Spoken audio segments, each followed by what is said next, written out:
Selamat sore Mas Arif. Sore Mas. Mas, ini soal isu itu Mas, lagi panas-panasnya ijazahnya Pak Jokowi Mas.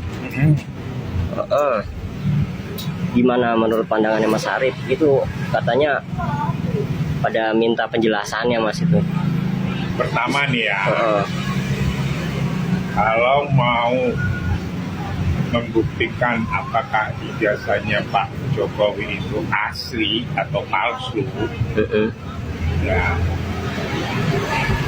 itu harus lewat pengadilan. Ya. Yang kedua, yang mengizinkan atau meminta Pak Jokowi bisa memperlihatkan ijazahnya itu hanyalah perintah pengadilan.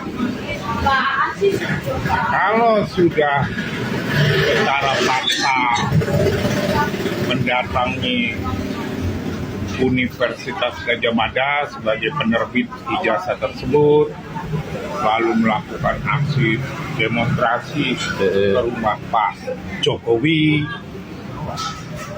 untuk memaksakan Jokowi agar memperlihatkan ijazahnya, itu udah bukan orang yang pada waras, ya.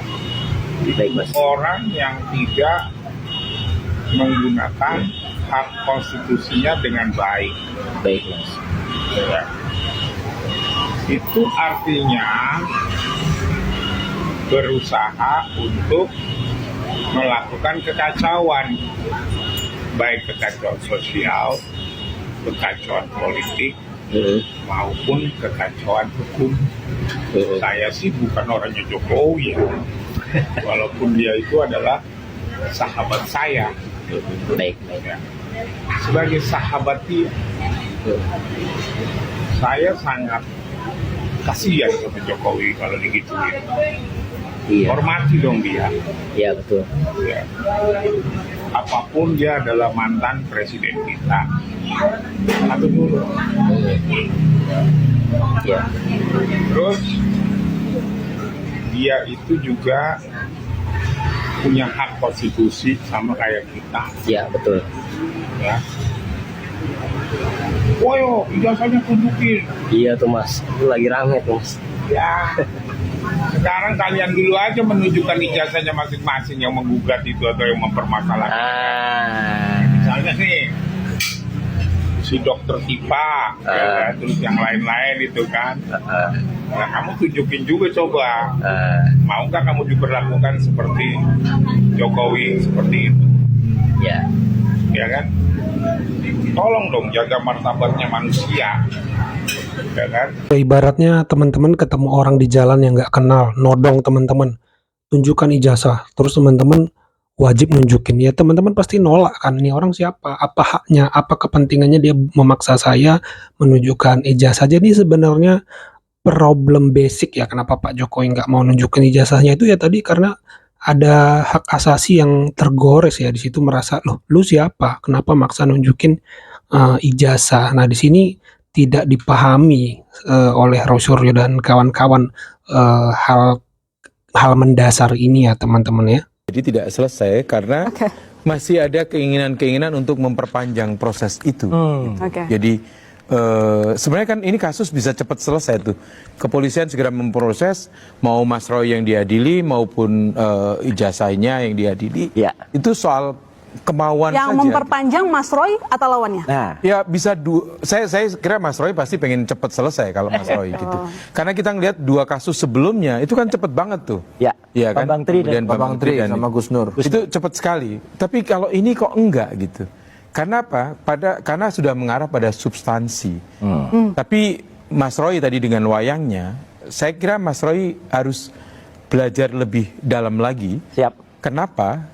Karena wayangnya dilambangkan Petro tadi nggak cocok. Saya harus menyebutkan, setahu saya ketika Pak Jokowi menjadi presiden, maka beliau menggunakan lambang wayang sebagai call sign-nya, namanya Kresna. Ya, Kresna. Dan kemudian itu menjadi call sign-nya Pak Jokowi, dan Pak Jokowi sangat mengagumi Kresna, sehingga pada tanggal 2 Agustus 2019, Pak Jokowi ketika masuk pada periode kedua menggelar wayang kulit di istana, judulnya Kresno Jumeneng Ratu. Ya. Dan itu sangat simbolik buat mereka yang belajar Jawa. Belajar sejarah tentang Jokowisme. Oke. Pak Jokowi itu punya tipikal gini. Dia datang ke sebuah daerah. Dia datang ke sebuah tempat. Kemudian di tempat itu dia menemukan ada kejanggalan. Contoh, dia datang ke sebuah tempat yang tempat itu membutuhkan jembatan akses penyambung antara desa satu ke desa yang lainnya. Oke. Biasanya Pak Jokowi ketika konteksnya sangat fundamental dan penting bagi kehidupan bangsa dan negara dan rakyat setempat, Oke. biasanya Pak Jokowi akan datang lebih dari satu kali. Iya. Itu beberapa tempat. Datang, lihat. Begitu dia lihat, masuk ke wilayah pencanangan. Pak Menteri, saya tidak mau tahu bikinkan jembatan. Oke, beberapa bulan kemudian Jokowi kembali ke tempat itu untuk melihat progres. Iya. Ya, udah. Begitu kelar, dia tinggalkan. Tapi menteri yang diberi beban akan berkali-kali datang. Sebab presiden 2 kali datang. Berarti Iya. menteri bisa 4 sampai 6 kali. Oke. Untuk tanggung jawab status dia sebagai orang yang bertanggung jawab atas proyek tersebut. Iya. Nah, Pak Jokowi itu lebih kepada ide-ide besar pembangunan. Tapi minta maaf, beliau nggak cawe-cawe tuh untuk menentukan si pemenang nanti perusahaan A, saya dapat komisi B, saya dapat fee dari si A. Nggak seperti itu Pak Jokowi. Sehingga begitu momentum perjalanan waktu terjadi, ada menteri yang terseret kasus korupsi, Oke. ada yang kemudian perusahaan tertangkap basah karena melakukan kenakalan. Pernah nggak Pak Jokowi tersentuh hukum? Kan tidak pernah, kecuali framing yang dibangun. Kenapa? Karena memang Pak Jokowi tidak dalam niat untuk mencari untung, tapi membantu.